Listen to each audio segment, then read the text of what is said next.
unsay pahimangno ni Kristo bago siya mikayab og langit sa iyang mga tinunan, diba 12 man to sila. ang isa dito na protestante si Judas.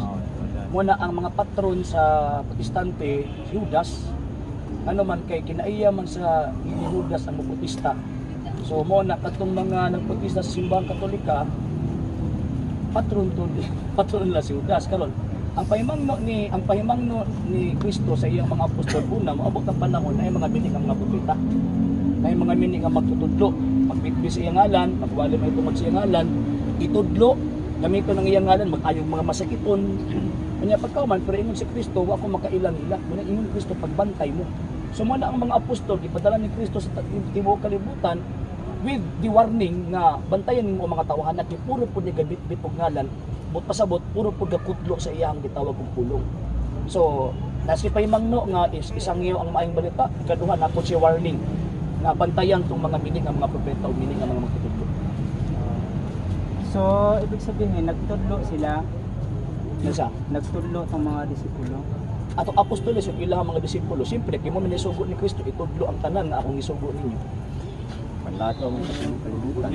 Parang bigod na butang diha kayo niya diha. Panglakaw ka mo. Pag-imo mo mga Ginunaan. niya.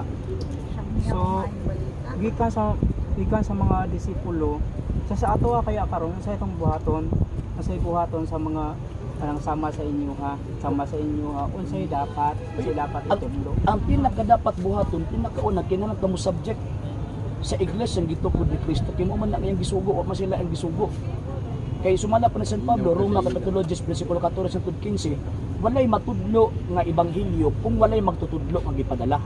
Ug kanang mga magtutudlo nga gipadala gikan gid kang Kristo kay bisan gani ang mga apostol gipadala na gyud ng Kristo niya ang mga apostol pod nagpadala pod sa ilahang mga disipulo. So buti pasabot ang unbroken sending of preacher or tawag ini mga teacher magsukod gid kang Kristo mismo. So buti pasabot ang gitulo ni Kristo discipleship. Siyempre, yung discipleship na mga teacher. Eh dili man na mahimong disciple kung wala teacher. So ang problema ana nag-angkon-angkon ta nga we are disciples, yung problema wala teacher. Ano sa tanay mga disciples ta nga wala teacher? Imposible man nga ang libro na disciple. Pag yung disciple na ginay teacher. So ang simbahang Katolika kung tan-aw kini ang mga apostol na sila mga disipulo. Tao ang naidisipulo dili ang libro mo naidisipulo. Kaya uban man gud sir, nahitabo man gud tungod kay nagbasa ng Biblia disciple na sila dili. Tapos sila abot ana nagbasa ka lang disciple ka na. Ana di ay. Unsa gyud ay meaning sa paan, sir? Sa day meaning dito sa disciple. Ang term na disciple, ang buti pasabot, number 1 is learner. Learner siya. Disciple good siya. So learner, ang buti pasabot tinudluan, dapat siyang tudluan. Ikaduha receiver. Receiver of information. Convert siya. Yes, ang katong tawagan ng mga di-Katoliko, dapat converted siya. So ang buti pasabot from the time of the apostles, para dili masipyat ang giingon ni Ginoong Kristo, naagid siya kanang unbroken succession gikan sa mga gisugo ni Kristo hangtod sa mga disipulo hangtod karon. Kay ingon gud si Kristo, ako magauban kaninyo kanunay hangtod sa katapusan sa kalibutan. Kung mingon kag kanunay, walay gutlo sa segundo, minuto, aw oras, adlaw, bulan, semana, tuig nga muhunong ang Kristo pag-uban. So buti pasabot, So unsa katuyuan sa Diyos nga Amahan diha sa John 3:16. salvation.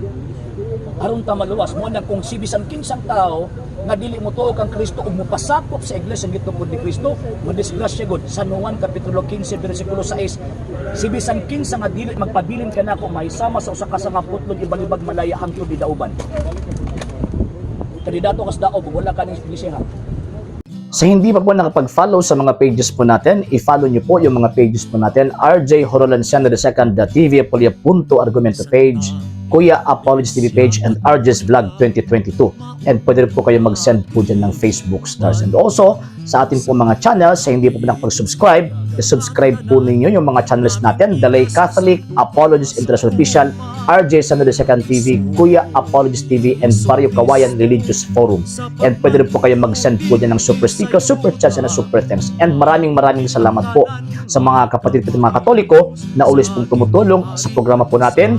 Maraming salamat po. Nang dahil po sa tulong at suporta po ninyo, ang programa po ito until now andito pa rin po sa social media.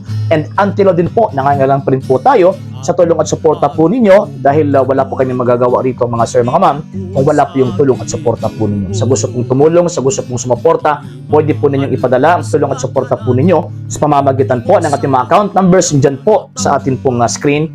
And pwede nyo po kaming i-message sa ating pong page kung via remittance po yung papadala po ninyo. Maraming salamat po in advance.